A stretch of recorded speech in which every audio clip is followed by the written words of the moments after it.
Picture being out on the Sea of Galilee in the dead of night. The disciples are trapped in a small wooden boat, completely at the mercy of the water.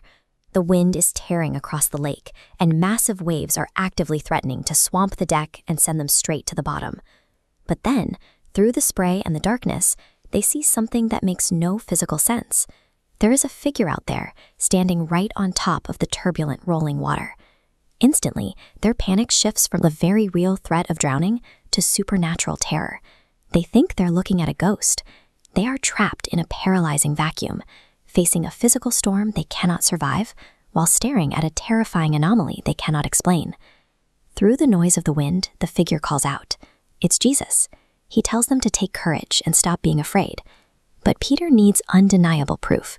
He isn't going to just take a voice in the dark at face value. So he issues a wildly audacious condition. If it's really Jesus, Peter demands to be called out onto the waves so he can defy the laws of physics himself. Peter is betting his life that the laws of physics will yield to a single instruction from the person on the water. Set against the massive, complex atmospheric pressure systems driving the storm, Jesus' response is remarkably simple. He says one word, "Come." Peter throws his leg over the edge of the wooden hull and lowers his foot toward the dark, churning sea. The moment his foot meets the water, the liquid surface acts like solid pavement. It holds his weight. Here is the crucial paradox of what happens next.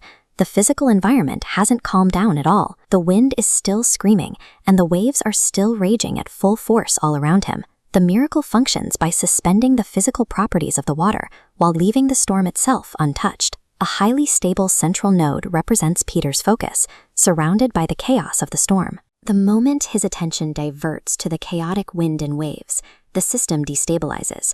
As fear replaces focus, physical laws reassert control, collapsing in to overwhelm the center. The water stops acting like pavement. Gravity takes over, and Peter begins to sink straight down into the violent waves. He cries out, "Lord, save me!" And instantly, Jesus' hand plunges in to grab him and pull him up.